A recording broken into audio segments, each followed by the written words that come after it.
Assalamualaikum warahmatullahi wabarakatuh. Perkenalkan, nama saya Dwi Elisapira, jurusan Ekonomi Pembangunan Lokal C1 Universitas Borneo Tarakan. Di video kali ini, saya akan menjelaskan mengenai sumber daya laut tropis. Sumber daya laut tropis adalah suatu nilai atau potensi yang memiliki laut, yaitu perairan, tropis, yaitu wilayah yang memiliki dua musim. Jadi, sumber daya laut tropis adalah suatu nilai atau potensi yang dimiliki suatu perairan dalam pengembangan di wilayah tropis. Selanjutnya, sumber daya laut tropis terdiri dari mangrove, terumbu karang, padang lamunan, estuaria, dan pesisir. Selanjutnya, interaksi makhluk hidup dengan ekosistem. Ekosistem adalah suatu sistem ekologi yang terbentuk oleh timbal balik dari makhluk hidup dan lingkungannya. Ekosistem terdiri dari ekosistem laut dan ekosistem darat. Ekosistem laut terdiri dari ekosistem air tawar, ekosistem laut, ekosistem estuaria, ekosistem pantai, ekosistem mangrove, dan ekosistem terumbu karang. Sedangkan ekosistem darat terdiri dari ekosistem padang rumput, ekosistem gurun, dan ekosistem hutan tropis. Selanjutnya, pengaruh manusia dalam lingkungan. Manusia merupakan makhluk sosial yang selalu berinteraksi, yang memiliki potensi akal dan pikiran dalam pengembangan hidupnya. Manusia juga merupakan makhluk sosial yang dapat memberikan kebaikan dan keburukan bagi lingkungan karena manusia memiliki nafsu. Selanjutnya, pengertian lingkungan.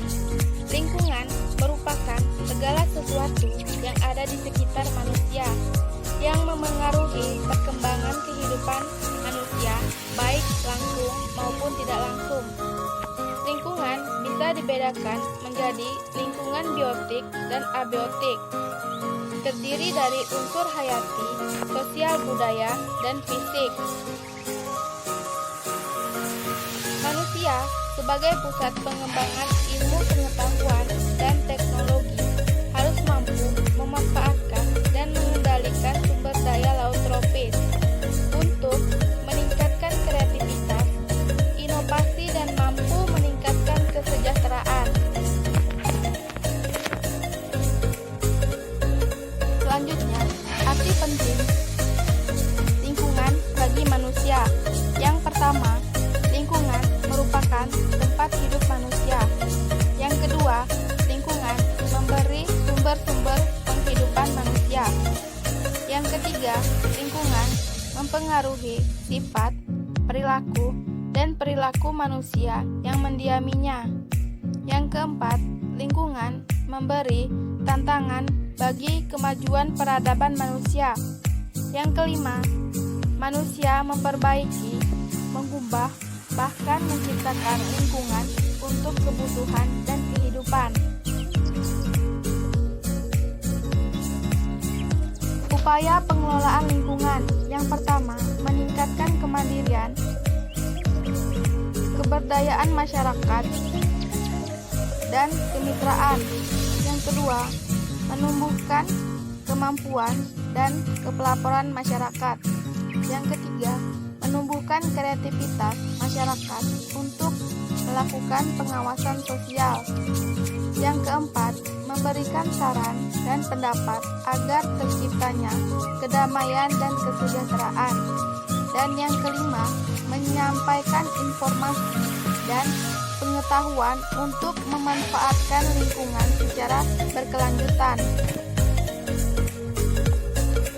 Tujuan pengelolaan lingkungan. Yang pertama, mencapai kelestarian hubungan manusia dengan lingkungan memberikan pemanfaatan sumber daya secara berkelanjutan. Yang kedua, mewujudkan manusia sebagai pembina lingkungan hidup. Yang ketiga, melaksanakan pembangunan berwawasan lingkungan. Dan yang keempat, mencegah dan menghindari pemanfaatan lingkungan yang menyebabkan kerusakan lingkungan. Kualitas lingkungan dan penduduk terhadap kesejahteraan. Hubungan lingkungan dengan kesejahteraan memberikan makna bagi manusia dalam rangka memenuhi kebutuhan hidup. Lingkungan memberikan sumber kehidupan dan terkadang dapat menjadi sumber kerusakan dan bencana.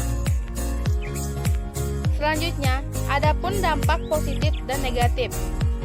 Dampak positif yang pertama, kesejahteraan. Yang kedua, pemanfaatan berkelanjutan. Dan yang ketiga, meningkatkan industri. Adapun dampak negatifnya, yang pertama, akan terjadinya banjir. Yang kedua, pencemaran lingkungan. Dan yang ketiga, reklamasi pantai. Pemanfaatan lingkungan. Dalam pemanfaatan lingkungan harus terjadi harmonisasi dengan penggunaan ruang dan laju pemanfaatan yang tidak melebihi daya dukung lingkungan. Yang pertama, hutan mangrove. Kedua, padang lamuna. Ketiga, terumbu karang. Keempat, pantai. Dan yang kelima, pulau-pulau kecil. Pertama, mangrove. Sebagai penghasil kayu untuk bahan konstruksi kayu bakar. Sebagai bahan bangunan dan bahan baku untuk membuat arang. Sebagai pemasok larva, ikan dan udang di alam. Sebagai bahan baku pembuatan kertas. Sebagai produk perikanan, contohnya dodol mangrove. Kedua, terumbu karang. Sebagai tempat penangkapan berbagai jenis biota laut, konsumen, dan berbagai jenis ikan hias. Kedua, sebagai habitat, tempat mencarinya makanan, tempat asuhan dan pembesaran, tempat memijah berbagai biota yang hidup di terumbu karang dan sekitarnya. Ketiga, bahan konstruksi bangunan dan pembuatan kapur. Keempat, bahan perhiasan. Kelima, bahan baku farmasi.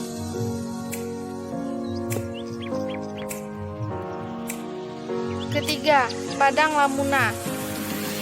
Konservasi sebagai tempat perlindungan, mencari makan, tumbuh besar, dan memijah bagi berbagai jenis biota laut, terutama yang melewati masa dewasa di lingkungan ini. Peristiwa, yaitu keindahan bawah laut dengan ikan hias dan ekonomis yang dapat dimanfaatkan. Farmasi, yaitu bahan obat-obatan. Pupuk, yaitu pupuk alami dari tumbuhan laut. Keempat, pantai. Para wisata, yaitu dinasti pantai yang sangat indah. Kesejahteraan, yaitu peningkatan pendapat masyarakat di sekitar devisa daerah. Pemanfaatan komoditas perikanan, yaitu budidaya ikan, udang, rumput laut, dan penangkapan ikan.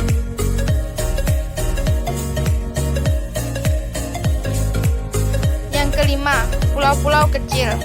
Potensi pulau-pulau kecil yaitu sumber daya hayati, sumber daya non-hayati, dan jasa-jasa lingkungan.